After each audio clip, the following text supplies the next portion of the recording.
Hello hello, मेरी आवाज़ है आप लोगों को हेलो। उम्र का तकाजा है, मैं 72 ईयर ओल्ड हूँ, तो हो सकता है मेरी आवाज़ को।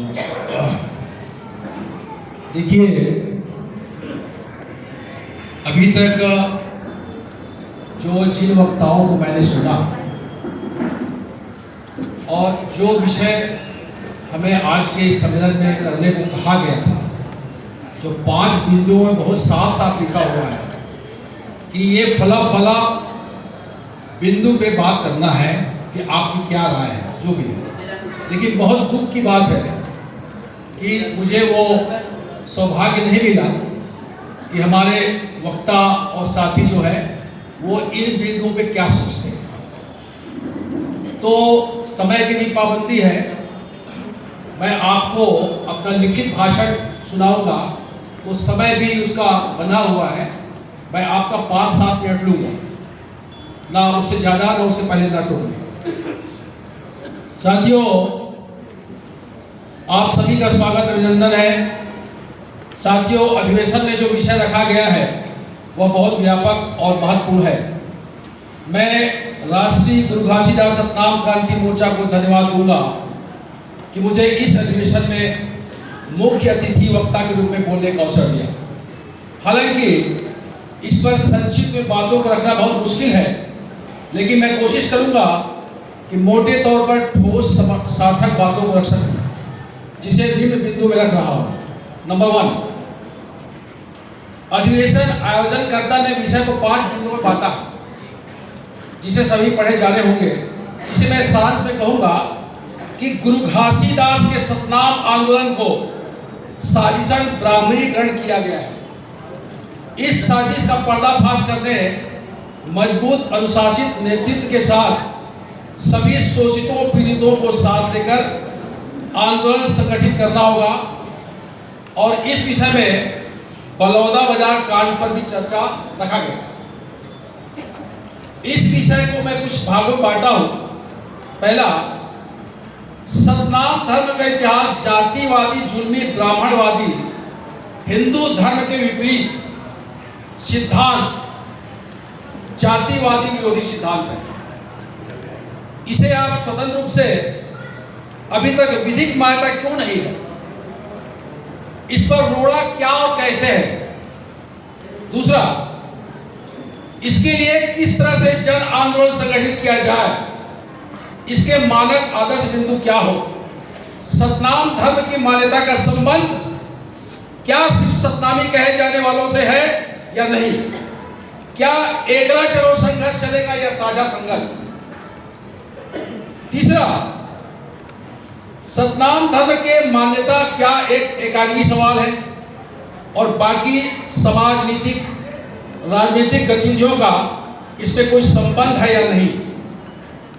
नेक्स्ट, क्या ब्राह्मणी जातिवादी सिद्धांतों को मानते हुए, गौर कीजिएगा, क्या ब्राह्मणी जातिवादी सिद्धांतों को मानते हुए आप ब्राह्मणवाद से मुक्त हो सकते हैं, क्या ऐसा संभव है। तीसरा, सबसे पहले मुझे यह कहना है कि हमारी संस्था गुरु घासीदास विचार शोध संस्था GVSS स्थापना 1998 एवं गुरु घासीदास सेवादार संघ GSS की स्थापना 2000 ने जो शोध तथ्य इकट्ठा किया है उसका सार संक्षेप यही है कि आज जिस रूप में गुरु घासीदास और उनके कार्य को आमतौर कहा लिखा बताया जाता है, वह एक हिंदू ब्राह्मणवादी धर्म के साधु मुनि, गौर कीजिएगा, हिंदू धर्म के साधु मुनि रहते और जो हिंदू धर्म में कठिन चमत्कार दिखाया जाता है, उसी तरह का हास्य चमत्कार गुरु घासीदास जी से जोड़ा गया। नेक्स्ट, यह वास्तविक इतिहास के उलटवासी है। वास्तविक इतिहास पूरी तरह से ब्राह्मणवादी हिंदू धर्म के जाति उत्पीड़न सामंती व्यवस्था के खिलाफ विद्रोह रहा है, जिसे सतनाम मूवमेंट के नाम से ब्रिटिशर्स ने लिखा रिकॉर्ड। नेक्स्ट, यह आंदोलन ईस्वी 1820 से 1860 तक कुछ अल्प अवधि का नहीं बल्कि पूरे 40 वर्ष अपने विभिन्न स्वरूपों स्तरों में चला। और यह मूवमेंट सिर्फ रिवोल्ट नहीं रहा, यानी खाली विद्रोह नहीं था, वह एक ऐसे समतावादी धर्म के रूप में संस्कारित संस्थापित हुआ जिसके संस्कार ब्राह्मणवादी जाति जुल्मी हिंदू धर्म के उलट रहा। ईस्वी 1860 में गुरु बालक दास की शहादत के बाद साम दाम दंड भेद से क्रूर दमन किया गया। नेक्स्ट, इस दमन में सबसे ज्यादा घातक मारक रहा भीतर खातियों का सृजन। उससे समसामयिक कथित गुरु महंतों का ब्राह्मणवाद के सामने शरणागत होकर गिर जाता। इसका सबसे ठोस प्रमाण है सतनामियों का हिंदूकरण करने के लिए जनेऊ वर्ण करने का। नेक्स्ट, यह सब उस जमाने की राजनीतिक स्वार्थ से ब्राह्मणवादी हिंदू शक्तियां कर रही थी। उस राजनीतिक परिस्थितियों को जानने के लिए तात्कालिक ऐतिहासिक रिकॉर्ड ईस्वी 1909 का जनगणना कमिश्नर के आदेश को जानना जरूरी है।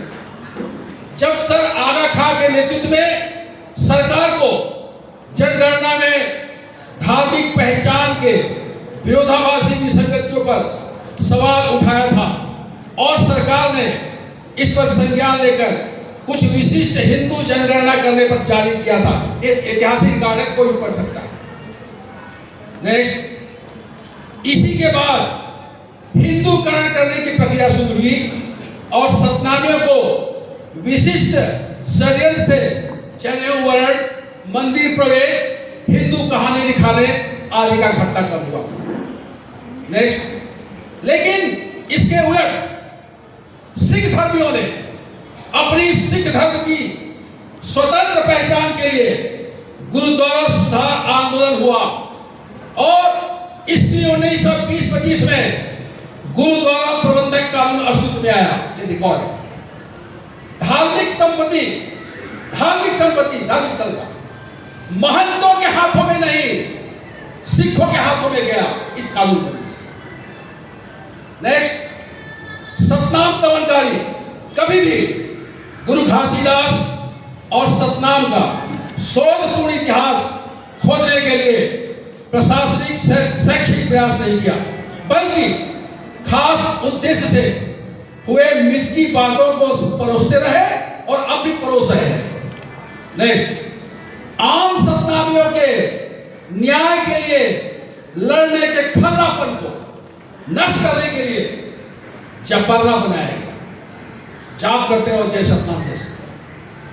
नेक्स्ट, इन सब स्थितियों में एक ही समाधान है कि हमें समान विचारधारा के लोगों संगठनों के साथ न्यूनतम सहमत बिंदु पर साझा मोर्चा बनाया जाए। इन बिंदुओं पर ही हमें ज्यादा चर्चा करना चाहिए, तभी हम एक हो सकते हैं। नेक्स्ट, इसमें सबसे महत्वपूर्ण है कि सतनाम धर्म की विधिक मान्यता के साथ